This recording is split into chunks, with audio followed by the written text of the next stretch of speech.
Todo creyente, absolutamente todo creyente, y yo creo que la gran mayoría de los que estamos acá, todos hemos creído en nuestro Señor Jesucristo, hemos decidido seguir a nuestro Señor Jesucristo. Todo creyente es dependiente. Oiga esta palabra, usted y yo somos dependientes de la presencia de nuestro Dios. Es decir, sin Él, usted y yo nada somos y nada podemos hacer. ¿De dónde sacamos esta conclusión? Juan capítulo 15, separados de mí, nada podéis hacer. Así que usted y yo somos dependientes de la presencia del Señor, de esa cercanía tan profunda como una planta o una rama de una planta que está sujeta a su tallo, que le traspasa vida. Así usted y yo somos dependientes de la presencia del Señor. Una comunión cercana con su Creador y con su Señor es indispensable para disfrutar la plenitud del fruto del Espíritu. Es decir, el creyente que no tenga una comunión cercana con su Creador y su Señor, entonces no va a disfrutar al 100% de la llenura del Espíritu Santo. Es decir, hay muchos creyentes que tienen muchos años de ser cristianos y me dicen, hermano, pero es que yo todavía no logro necesitar, por ejemplo, la paciencia. ¿Verdad? Hay gente que me dice, ay hermano, yo, ¿qué va? Yo soy un fosforito. Dice la gente, no tengo nada de gozo ni de paz, yo soy un fosforito, con cualquier cosa que hago que estallo, ¿verdad? Bien, muchas veces es porque nos falta estar cerca del Señor. Hay gente que me dice, hermano, yo tengo cosas en mi vida del pasado que no he podido perdonar. Y pasan los años y no logro perdonar. Y todo esto es porque nosotros no estamos disfrutando al máximo de la plenitud que nos da el fruto del Espíritu. Esto solamente lo vamos a lograr cuando estemos cerca, cimentados, unidos, arraigados a nuestro Señor y Salvador. Porque Él es nuestro Creador y Él es nuestro Señor y nosotros dependemos de Él. Ahora, no obstante, nuestra naturaleza pecaminosa nos impide buscarle con la intensidad de vida. ¿Cuántos de nosotros ya nos despojamos absolutamente de la naturaleza pecaminosa? Amén. Oh, qué bien que ninguno me dijo amén. Yo pensé que alguno me iba a decir amén. No, ninguno de nosotros hemos logrado despojarnos por completo de nuestra naturaleza pecaminosa, ¿cierto? Ella fue vencida en esa cruz. Ahí sí pueden decir amén, ¿verdad? Y esa acta que teníamos en nuestra contra fue anulada por nuestro Señor y Salvador. Gloria al Señor por eso. Ya el Señor a usted no lo ve a través de lo que usted es, sino que lo ve a través de la sangre maravillosa de nuestro Señor Jesucristo. Así como Él en el tiempo antiguo veía la sangre de los animales en el velo y no veía al infractor que estaba fuera del tabernáculo. Pero nuestra naturaleza pecaminosa sigue ahí. Sigue ahí. Por eso dice la palabra, y no satisfagáis los deseos de la carne. Incluso dice la palabra, no proveáis para los deseos de la carne. Esta palabra proveer es alimentarlo premeditadamente. O sea, hay gente que piensa, ¿cómo puedo pecar mejor hoy? ¿Verdad? Entonces piensan en esto, lo planean, ¿verdad? Hay gente que lo planea. Dice la Escritura que se ha vuelto con avidez, ¿verdad? Con avidez manipulan el pecado. Entonces, esa naturaleza pecaminosa nos impide que usted y yo estemos en una estrecha y cercana relación con nuestro Dios. Si usted y yo no tuviésemos esta naturaleza pecaminosa, estaríamos teniendo una comunión perfecta con Dios. Pero como tenemos naturaleza pecaminosa, a usted de vez en cuando le va a dar pereza ponerse a orar. A usted de vez en cuando le va a dar pereza ponerse a leer la palabra. Por eso que la gente dice, usted no puede dormir, ¿qué es lo que tiene que hacer? Póngase a orar. La gente dice, usted no puede dormir, póngase a leer la palabra y verá cómo rapidito le da sueño. Dice la gente, ¿verdad? Entonces, aquí quiero llegar con esto. Usted y yo necesitamos doblegar nuestra propia naturaleza pecaminosa y voluntariamente, de forma intencional, buscar la presencia del Señor. Y así como muchos de los que están aquí muchas veces pueden decir, ay, qué pereza, hoy es lunes y hay que ir al trabajo, pero aún así se levantan y dicen, voy a ir al trabajo. De la misma forma usted y yo debemos de decir, hoy voy a buscar la presencia del Señor, de manera programada, de manera sistemática y de manera disciplinada. buscamos la presencia del Señor. El ser humano, por su propia naturaleza, hace desde el principio de la creación lo mismo, y es escondernos de la presencia del Señor. Esto lo hemos hecho desde siempre y siempre y siempre, y hemos cada vez tomado más práctica conforme pasan las generaciones, y el enemigo ha hecho el mundo mucho más atractivo para que las cosas de Dios pasen a un segundo, tercero o cuarto plano. La ciencia ha aumentado la filosofía, ha aumentado el montón de teorías y de cosas que tratan de desviarnos de la presencia del Señor. Los que queremos ver al Señor buscan cómo distraernos para que no tengamos tiempo de la búsqueda de la presencia del Señor, y literalmente nos escondemos. Veamos de dónde aprendimos eso. Vamos al Génesis, el capítulo 3. Génesis, el capítulo 3. Y vamos a estar leyendo los versículos del 7 al 10. Allí iniciando la palabra. Génesis, el capítulo 3, versículos del 7 al 10. Ya usted conoce la historia. La serpiente dijo a la mujer: no morirás, sino que sabe Dios que el día que de él comieres serán abiertos vuestros ojos.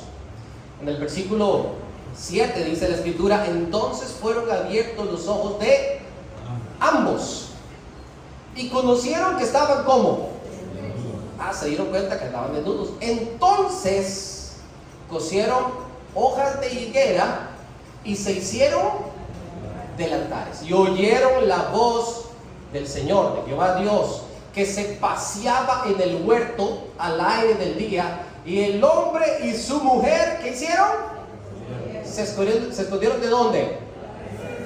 De la presencia de Jehová Dios, entre los árboles del huerto. Mas Jehová Dios llamó al hombre y le dijo: ¿dónde estás tú?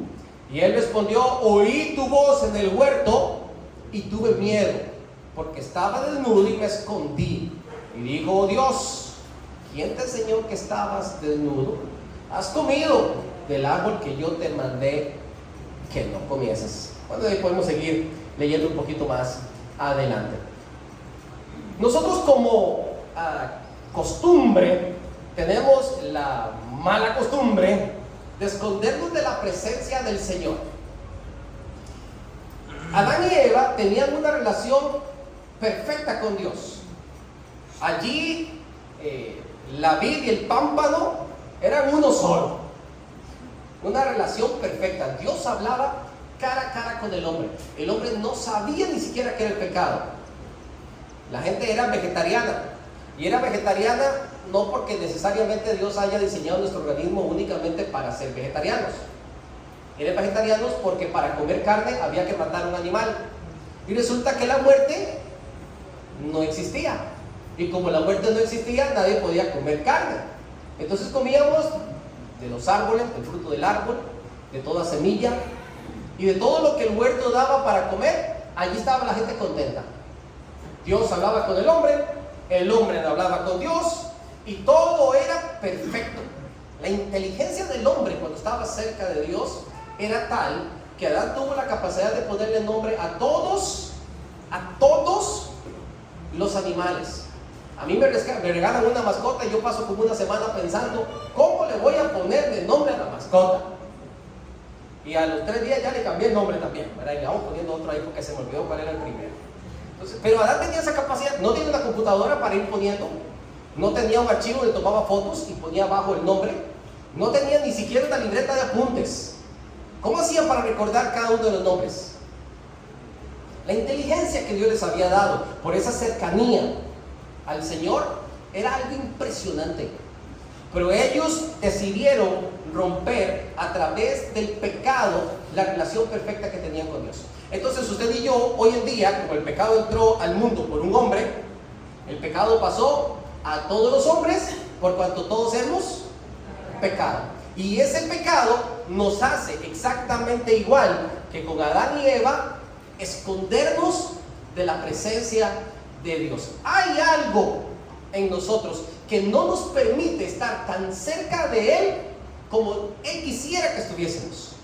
De hecho, usted ve que es esa voz la que se pasea, la que nos busca, la que nos habla, y nosotros literalmente nos andamos escondiendo. Esa relación de Adán y Eva con Dios ya estaban rotas, la relación ya no era como antes, algo había pasado y esto que pasó se llama pecado. Cuando usted y yo nos preguntemos, ¿por qué será que yo quisiera buscar más de Dios y no puedo? ¿Por qué será que yo quisiera pasar más tiempo en oración y no puedo?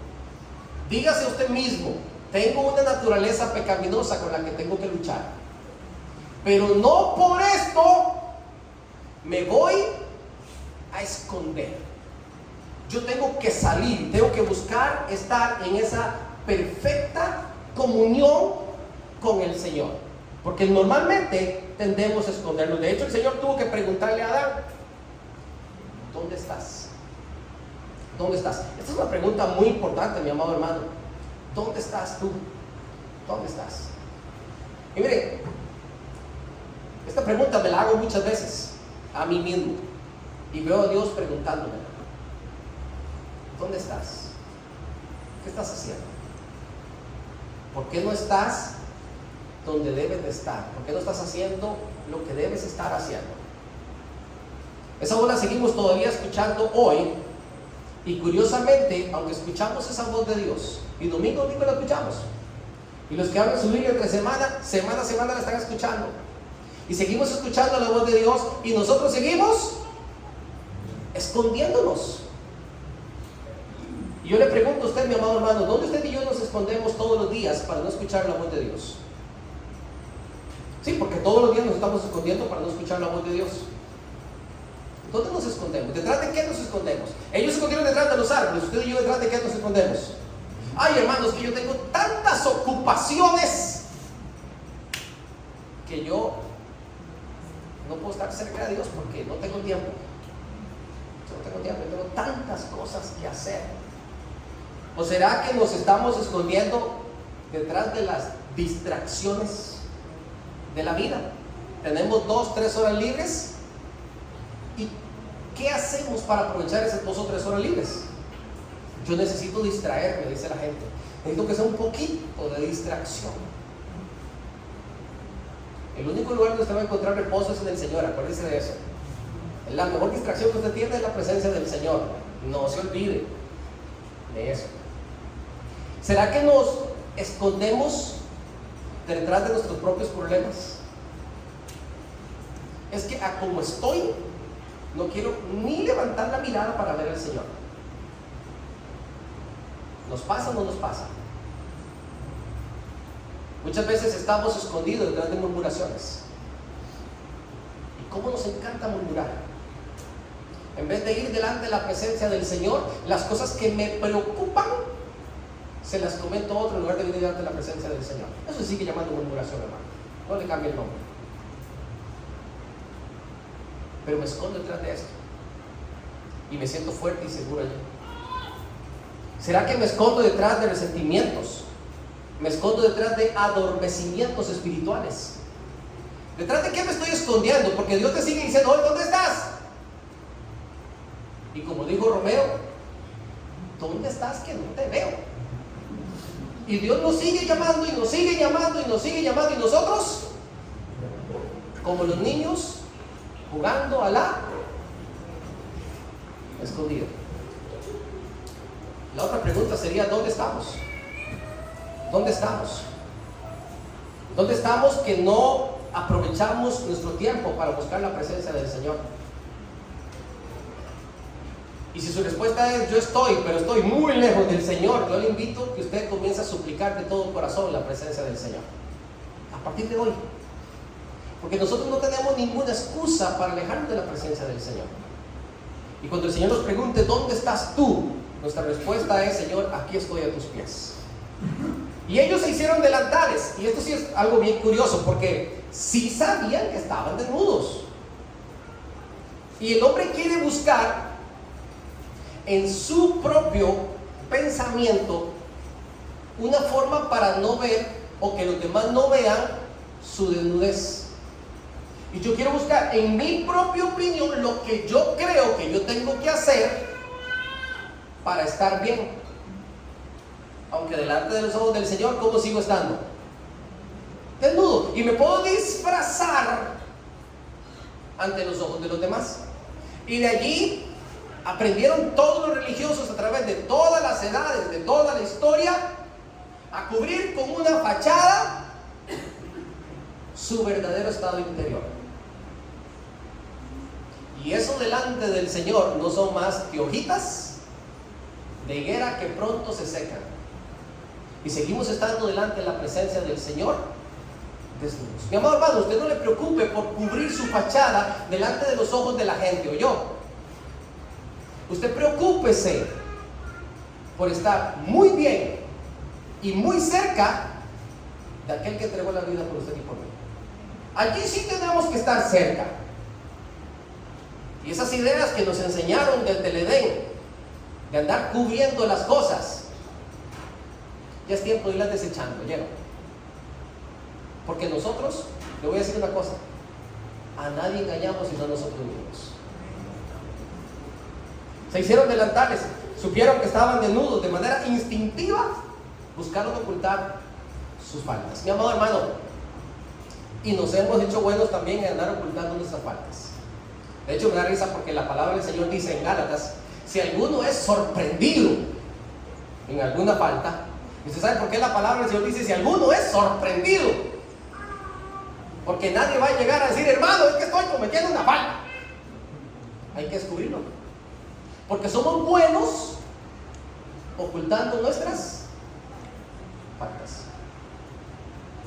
Así que esta arte de escondernos de la presencia del Señor a través de nuestro pecado, mi amado hermano, no es nueva. No es nueva. Así que un domingo en la mañana que usted dice: ay, hoy no puedo ir al culto porque tengo tanto que hacer hoy. Le pregunté una vez a una familia que recién había venido a los pies de Cristo: oye, ¿por qué no están viniendo los domingos al culto? Es que es mi único día para lavar. No tengo otro día. Es decir, nosotros nos escondemos detrás de un montón de excusas que nos impiden venir delante del Señor. El miércoles cayó un tremendo aguacero aquí en Hualaca. Y Edward contaba cómo ellos tenían que venirse corriendo, porque no había paraguas, ¿verdad? Por una nueva senda que esta calle que también estaba apenas recién cortada, ¿verdad? Sin asfalto. Cómo tenían que llegar al culto. Y algunas veces llegaban al culto, él con otro más, y ni siquiera llegaba el que tenía las llaves para abrir el templo. Y les tocaba sentarse allá atrás, allá afuera, perdón. Entre los tres hacer un gran culto. Entre ellos tres, ¿verdad? Una oración cada uno y cada quien para su casa. No quedaba otra. Pero nosotros nos escondemos detrás de todas esas cosas. Mi amado hermano, el día que nosotros valoramos por completo la presencia del Señor, y de esto vamos a estar hablando un poquito más adelante, ¿por qué tenemos que valorar la presencia del Señor? ¿Qué obtenemos cuando estamos cerca del Señor? Y de esto vamos a estar hablando un poco más adelante del mes. Vamos a valorar y vamos a depender más de la presencia del Señor. Nosotros decidimos cómo queremos relacionarnos con el Señor. Esto es algo que tomamos una decisión, y es una decisión muy personal. Hay gente que decide voluntariamente buscar más la presencia del Señor, y hay gente que voluntariamente decide ser más carnal. Esto es una decisión personal. La Escritura dice que hay muchos que amaron más las tinieblas que la luz, pero a todos ellos les fue revelada la verdad. ¿Me explico?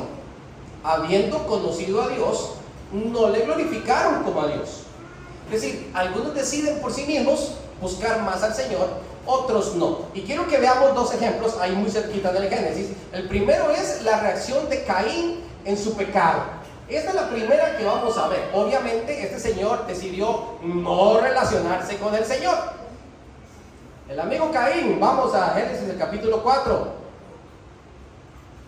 Naín le decían por ahí. Capítulo 4.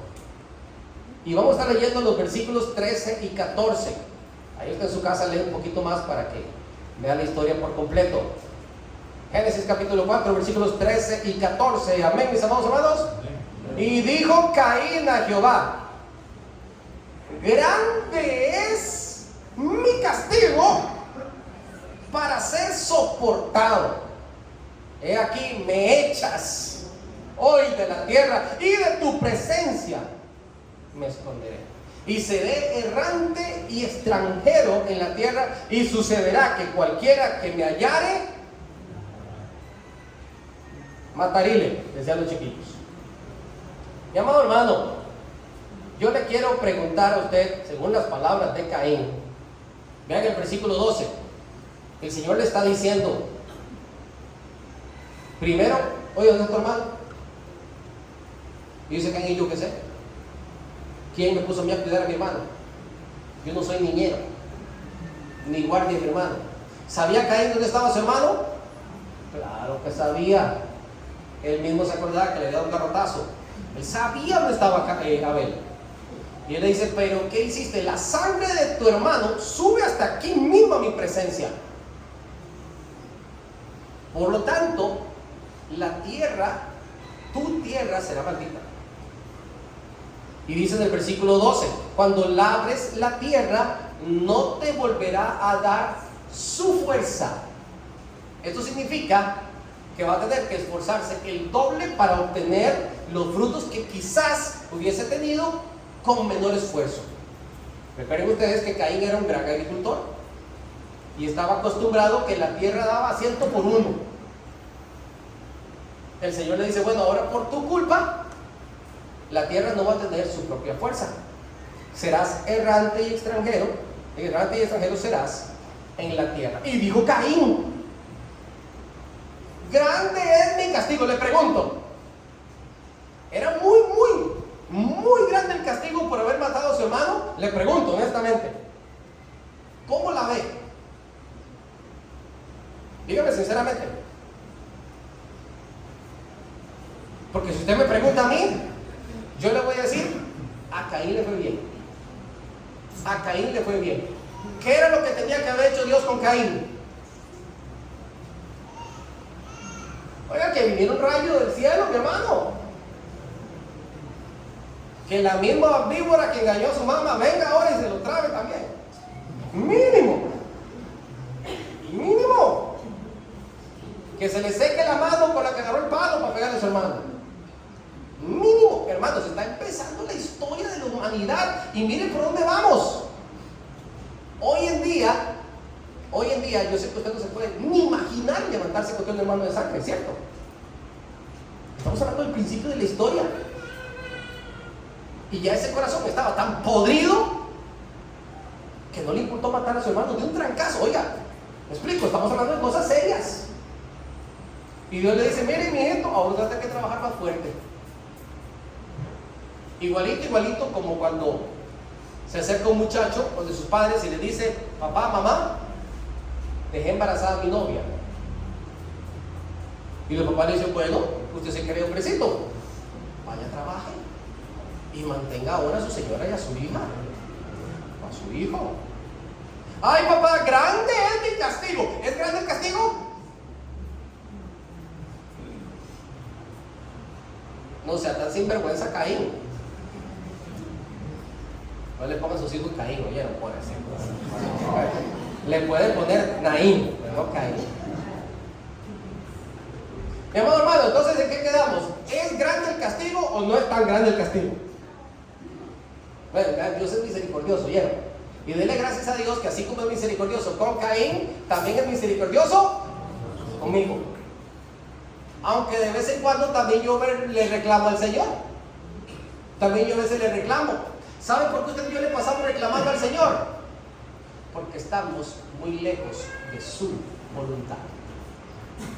Cuando estamos lejos de la presencia del Señor, todo lo que Dios hace no nos gusta. Y aunque nos merecemos el doble, me estoy quejando cuando me dan solo uno. Por eso que Caín no entendía. Y él decía, grande es mi castigo.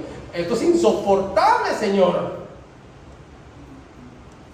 Pregunta número 2, según lo que dice el pasaje, ¿Dios lo echó de la tierra, sí o no? Lea el versículo 13 y 14. ¿Dios lo echó de la tierra, sí o no?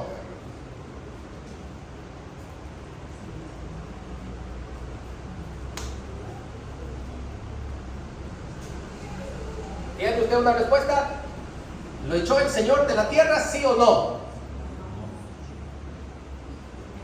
Pregunta, ¿a Adán y a Eva los echaron del huerto, sí o no? Sí. A Adán y a Eva los echaron. Y se me van de aquí. Pregunta, ¿a Caín le pasó lo mismo? ¿Sí o no? De hecho, Dios le está diciendo, usted va a ser errante y extranjero, es por su propia decisión. Caín le dice, haciendo mentiroso a Dios, he aquí me echas hoy de la tierra. ¿Para dónde lo mandó? ¿Para Marte? Sí, yo le pregunto. A donde él fuera, a donde quisiera ir, la tierra no le va a dar otra vez la misma fuerza. Se va de aquí por miedo, porque le van a querer matar, dice Caín. Sus propios familiares lo van a querer matar. Dios le pone una marca y dice, bueno, que caiga 7 veces sobre usted, que se le ocurra tocar. Bueno, vean lo que dice la última frase del versículo 14. Y de tu presencia me esconderé. ¿Quién decide esconderse en la presencia del Señor? Caín está castigando a Dios. Ahora te castigo y no voy a buscar tu presencia. De ahora en adelante yo me voy a esconder de tu presencia para que sufras, Jehová de los ejércitos. ¿Tenía coherencia lo que estaba diciendo Caín? ¿Sí o no, mi amado hermano? Oiga, ni siquiera tenía sentido lo que él estaba diciendo. Para nada tenía sentido. ¿Quién se hace un mayor daño? El ser humano, cuando se aleja de Dios, se hace un muy mayor daño, porque somos nosotros los que dependemos de la presencia del Señor. Yo no sé en qué cabecita él pensó que Dios le iba a decir, ay no, Caín, no te escondas de mi presencia, Caín, yo te necesito, Caín, ven hijo, acércate a mí. Yo no sé si Caín estaba esperando que el Señor le dijera eso, pero nuestra conducta cuando estamos lejos de la voluntad del Señor también es exactamente igual de ilógica. Y queremos castigar a Dios. Ahora no. Me dijo una vez un muchacho enamoradísimo de una chica con la que se quería casar. Resulta que la novia, ya cerca de la fecha de matrimonio, decidió cortar toda relación con él. Y él me dijo a mí, yo hice un pacto con Dios, si Dios me la devuelve, le sirvo toda mi vida, y si no, me alejo de él. Ah, sí, le dije yo, ¿y cómo te tiene Dios agarrado el brazo? Mi amado hermano, le resumo, no se casaron y todavía están en el mundo. Cumplió su palabra. Y no le voy a decir cómo anda en el mundo, porque anda más arrastrado que una iguana. En serio. A veces nosotros pensamos que le hacemos un favor a Dios cuando estamos cerca de Él. Oye, comenzamos a ir unos cuantos domingos a la iglesia y comenzamos de vez en cuando a leer la palabra y ya comenzamos a decirle, Señor, pero ¿qué pasa que todavía no me bendices? ¿Qué pasa que todavía no salgo de esto, de aquello? Y creemos que nosotros le estamos haciendo un favor a Dios. En la situación más miserable en que nosotros nos encontremos, igual tenemos que buscar la presencia del Señor, porque Él es el Señor, yo soy su esclavo. Yo dependo de Él, yo lo necesito a Él. Y miren qué contraposición más interesante sucede al finalizar el capítulo 4, versículo 26. Ahora me habla de los descendientes de Set, una contraposición absoluta. En el capítulo 4, vean el último versículo. Dice el versículo 25, y conoció de nuevo a Adán a su mujer y dio a luz un hijo y llamó su nombre Set, porque dijo ella, me ha sustituido otro hijo en lugar de Abel, a quien mató Caín. Y a Set también le nació un hijo y llamó su nombre Enos. Y oiga lo que pasa con los descendientes de Set. Entonces los hombres comenzaron ¿a qué? A invocar el nombre de Jehová. Oiga, esto sí está bonito, esto es el versículo 26. Vaya al capítulo 5, todavía no vamos a hacer un ejercicio aquí que ahorita les pongo a hacer. Antes voy a decirles esto de invocar el nombre del Señor. No sé ni cómo decirles esto, pero bueno, voy. Hay un explorador, o sea, estos hombres que les pagan para adentrarse ante las diferentes culturas, diferentes religiones, diferentes credos. Y ellos hacen todo un reportaje con esto. Ellos documentan todas las cosas. Y dentro de las investigaciones que estaba haciendo, estudió parte del ocultismo. Y se adentró en cultos de magia negra y cultos de magia blanca. Cuando estaba entrando a los cultos de magia negra, le dijeron que si quería ir a conocer la Cueva del Diablo. Es un lugar que está en México, que existe. Se llama la Cueva del Diablo. Cuando la gente camina hacia la Cueva del Diablo, hay que caminar de cierto horario, porque tienen que llegar ya oscureciendo. Cuando ellos van llegando, el mismo narrador dice: aquí comenzamos a sentir una opresión diferente, como que comienza a apartarte el aire. Dice un impío que está muerto espiritualmente, que se le está haciendo un puñito al corazón cuando está llegando a ese lugar. Y cuando llegan a la cueva, tienen velas por todo lado encendidas, con imágenes y retratos que no me pregunten de quién son, con figuras idénticas a los que nosotros sabemos de ocultismo, diseñadas y puestas por todo lado, en una oscuridad terrible. Cuando llegan allá, tienen que tomar licor y fumar. Y aprendí algo conforme vi eso, que hay que tener mucho cuidado con el licor, porque el licor tiene mucha cercanía, y mucho cuidado con las velas. A la gente le gusta mucho que las velitas, que la cosa. El ocultismo le encanta eso, y no porque ame la luz. Y cuando están en ese lugar, los aprendices de brujo comienzan a invocar a Satanás, y utilizan literalmente la frase: te invocamos, Satanás. Lo dicen una y otra vez, Señor Diablo, Señor Don Belcebú, no sé cuánto, pero así lo invocan, y utilizan la frase invocar.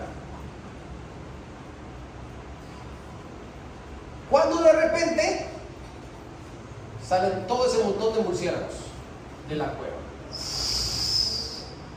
en cantidades. Está el pobre narrador ahí, que no sabe ni cómo hablar y describir lo que está sucediendo en ese lugar. Dice que la temperatura es asfixiante en la cueva del diablo. Mi amado hermano, cuando usted cierra sus ojos e invoca al Señor Dios Todopoderoso, y usted dice: en el nombre de Jesús, que es el Señor de los señores, Rey de reyes, Él te está escuchando. Él te está escuchando. Y es igual de real que todo lo que el ocultismo presenta. Solo que usted está del lado correcto, y quédese quieto. Si nosotros conociéramos la magnitud de la influencia que hay del mal, de la influencia satánica en este mundo, usted y yo clamaríamos con más fervor la presencia del Señor. Estos hombres inteligentemente, los descendientes de Seth, inteligentemente decidieron invocar el nombre del Señor. Quiero que me busquen las primeras 7 generaciones en el capítulo 5. Las primeras 7 generaciones a partir de Adán.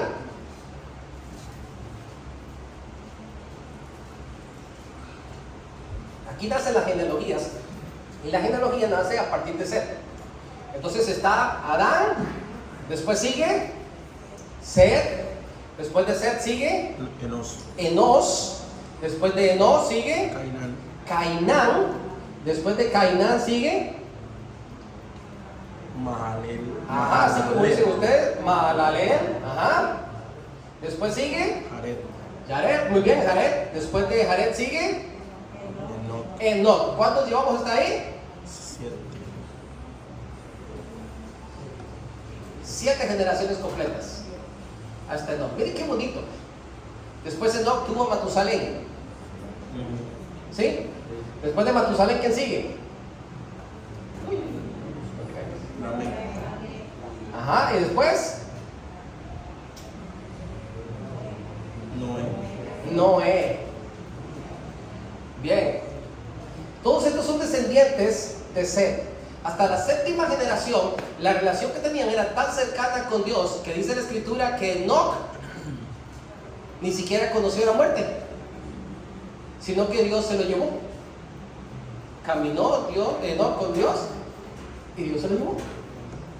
Qué bonito, o sea, era una cercanía tal. Y luego, si usted se pone a ver, Matusalén, contando los años, tiene que morir muy cerca del año que cayó el diluvio. Si no el mismo año que cayó el diluvio, posiblemente murió Matusalén. Y su nieto fue el que hizo el arca. Le pregunto, ¿dónde quedó la generación de Caín? Ya usted sabe la respuesta. Se dieron su mojada. Se dieron su mojada. Es muy grande la diferencia de aquellos que invocan al Señor y aquellos que voluntariamente dicen: yo huiré de tu presencia, me esconderé de tu presencia. Quiero terminar con este punto, mis amados hermanos. Su gracia es mayor. Qué bonito este punto que voy a compartir con ustedes. Su gracia es mayor. Y vamos a Tito, capítulo 2, versículos del 11 al 14.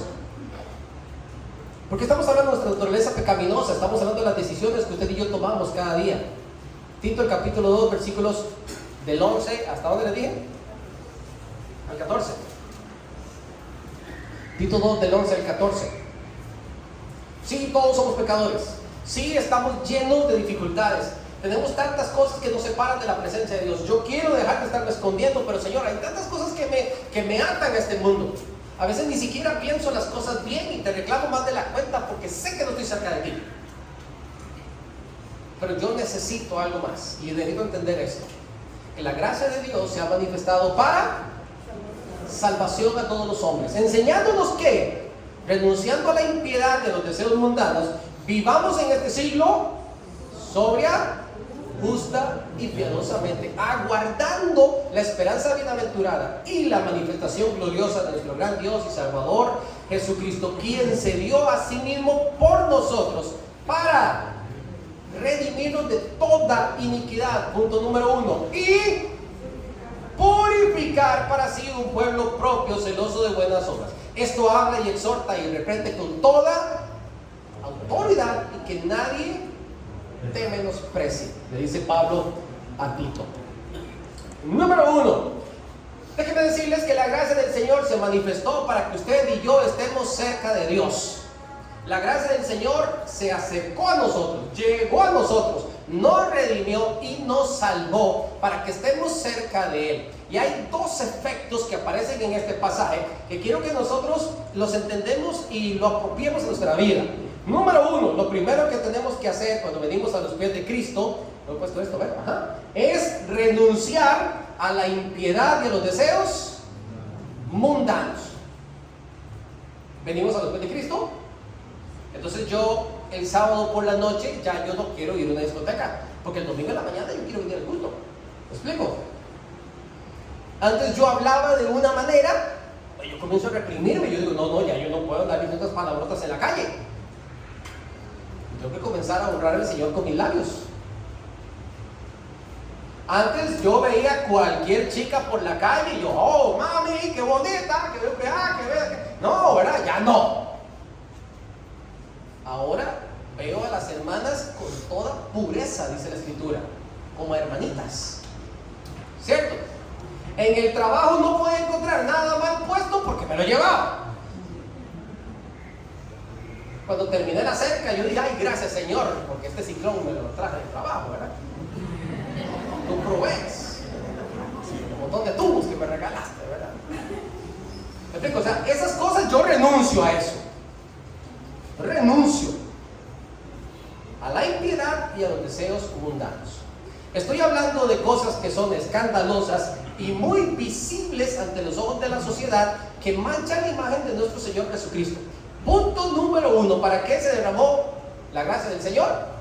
Para que yo renuncie a todas estas cosas que son evidentemente de mal testimonio. Hay gente que está empezando y le cuesta, ¿sí? Aunque la renuncia debe ser algo absoluto. Es decir, usted va al trabajo hoy y usted dice, bueno, renuncio. Y usted se va para su casa, al día siguiente no va a decir, bueno, hoy voy a trabajar hasta mediodía y luego me voy. No, porque ya usted renunció. Así debería ser. Pero espiritualmente hablando y entendiendo que somos débiles, quizás necesitamos un poquito de tiempo para irnos fortaleciendo. Pero usted está entendiendo la verdad. Usted comienza a caminar en pro de la verdad. Ahora, Dios quiere que usted viva, ahora sí, su vida interna. Ya no de manera escandalosa, ya no hacia afuera. Ahora veamos hacia adentro. Dios quiere que usted viva de 3 maneras: sobria, justa y piadosamente. Para la gente que cree en Cristo, a veces se le hace más fácil renunciar a la impiedad de los deseos mundanos. Entonces cualquier persona me ve por fuera y dice, no, este señor es un señor muy recto, yo nunca lo he visto con un trago, nunca lo he visto con una cerveza en la mano. Este señor es muy recto, es muy respetuoso y jamás lo he escuchado tirándole un piropo a una mujer. Este señor trata muy bien a todo el mundo y saluda a todo el mundo en la calle. Jamás lo hemos visto a altas horas de la noche en lugares indebidos. Hasta le regresa el vuelto al chino cuando se lo da equivocadamente. Si es que eso alguna vez llega a pasar, ¿verdad? Si es que alguna vez eso llega a pasar, ¿verdad? ¿Cierto? Y hacemos una fachada y decimos, ya yo soy cristiano. ¿Por qué renunciar a la impiedad de los deseos mundanos? Mi amado hermano, eso es la parte número. Le falta lo segundo: que aprenda a vivir sobria, justa y piadosamente. Es decir, el Señor nos redimió con su sangre para que vivamos una vida equilibrada, sabia, ecuánime en sus acciones y sus palabras, que educa sabiamente a sus hijos, que es sobrio en sus decisiones, no anda tomando decisiones apresuradas, que controla y maneja su hombre interior, su carácter, y que vive piadosamente. El cristiano que no tiene una vida piadosa va por la mitad del camino, porque no vas a lograr obtener las anteriores que ya te he dicho. Y la vida piadosa es aquella vida donde usted aprende a buscar intensamente la presencia de Dios, donde le adoras en espíritu y en verdad, y donde estudias la palabra de manera sincera, profunda, para aprender y practicarla, y amas congregarte y estar en comunión con tus hermanos. Eso es una vida piadosa. Espero que hayan anotado, porque no la pienso repetir. Y a veces es más fácil lo que está por fuera, pero Dios quiere que trabajemos más en lo que debe de estar. Y mi relación con Dios debe de ocupar el primer lugar. ¿Notaron usted que dice la palabra del Señor que Él vino a redimirnos de la iniquidad? Y esto se hace cuando usted y yo logramos borrar esta mancha pública, cuando ya hemos renunciado a la impiedad y a los deseos mundanos. Pero Él dice que esa gracia de Dios se manifestó para redimirnos de toda iniquidad y purificar. La única manera en que su corazón y que mi corazón es purificado es cuando estamos delante de la presencia del Señor. En ningún otro lugar su corazón es purificado, ni aquí donde estamos ahorita. Es cuando usted está de rodillas delante de la presencia del Señor y usted comienza a hablar con Él abiertamente y Él comienza también a mostrarte tus cosas. Usted doblega su voluntad, comienzas a ser purificado. Cuando usted comienza a decirle, Señor, es que yo no sé si hacer esto o aquello, y Él comienza a dirigirte, y usted, pero es que todo lo que quiero. Yo no sé cuánto a ustedes hacer un ejercicio mental, y estamos en oración, y yo les digo, piensen en una persona que Dios quiere que usted le comparta el Evangelio. Y el primer nombre que viene a su mente, usted normalmente dice, ay, no, ese no. ¿Les ha pasado o no les ha pasado? Esa es la presencia del Señor donde usted y yo somos purificados. Quiero terminar con este pasaje. Marcos 11:25, por favor.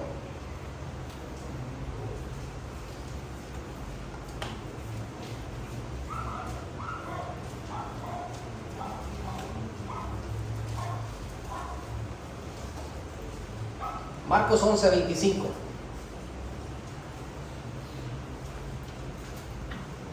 Y yo quiero que usted entienda hoy verdaderamente el sentido de este versículo, porque lo demás se repite muchas veces. Lo tenemos, Marcos 11:25. Y cuando estéis ¿haciendo qué? Orando. Coma. ¿Qué es lo que hay que hacer? Perdonar. Coma. Si tenés algo contra alguno, para que también vuestro Padre que está en los cielos os perdone a vosotros vuestras ofensas. Nosotros normalmente solemos entender la explicación del versículo a partir del siguiente versículo, porque si vosotros no perdonáis, tampoco vuestro Padre que está en los cielos os perdonará. Oye, obviamente esto es cierto. Pregunta: ¿cuándo es revelado en el corazón del hombre que tenemos algo allí que no está bien? Según lo que dice el versículo 25.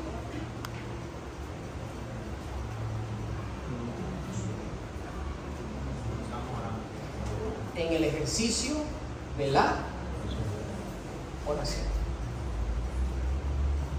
Mi amado hermano, la frase cuando estéis orando, esta conjugación de verbos tiene que ver salud con una acción constante y permanente.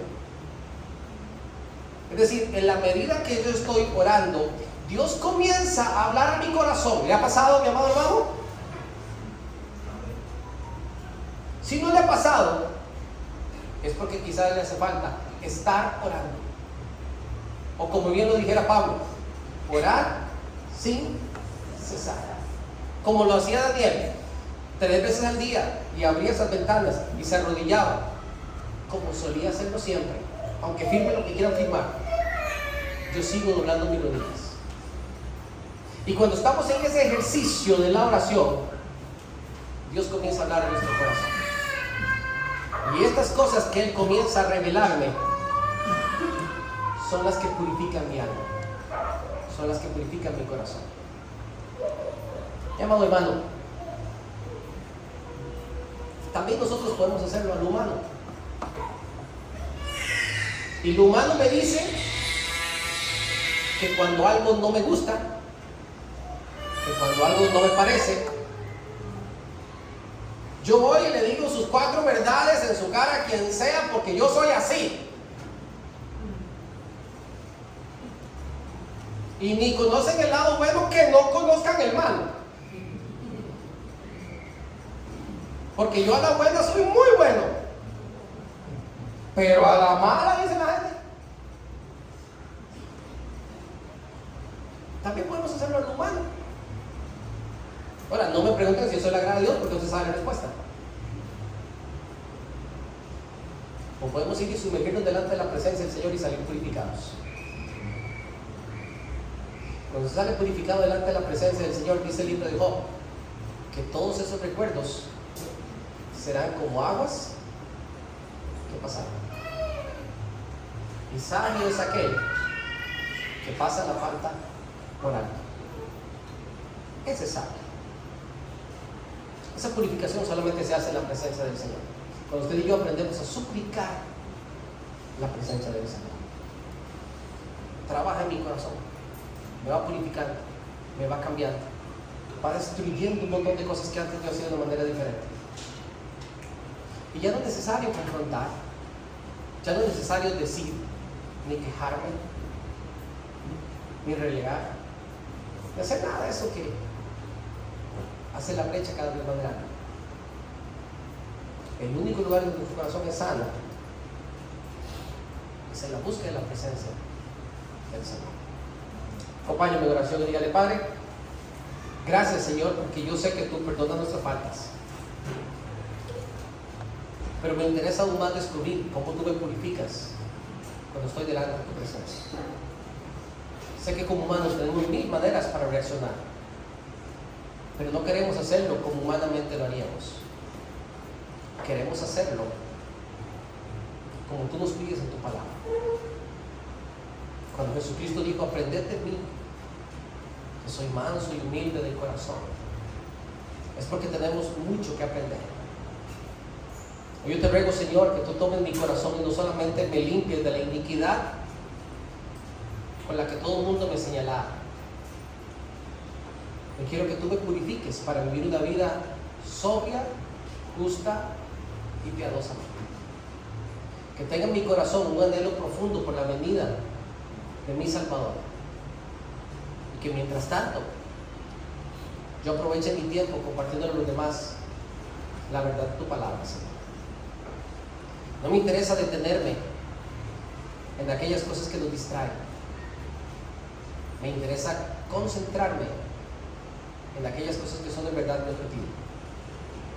Y tiene que ver con el hacer tu obra mientras tú vienes. Tiene que ver con el preocuparme por purificar mi corazón y que tú trabajes en mi vida, porque quiero estar cerca de ti, Señor. Yo te doy gracias, mi Dios, porque podemos suplicar tu presencia y que tengas de nosotros misericordia conforme a tu palabra, como bien lo decía el salmista, Señor. Gracias por este tiempo tan hermoso, mi Dios. Gracias por tu verdad que ha sido revelada para la gloria de tu nombre. Gracias por usarnos. Eres muy bueno con nosotros, Señor. Todo honor y toda gloria es para ti en Cristo Jesús. Amén. Amén.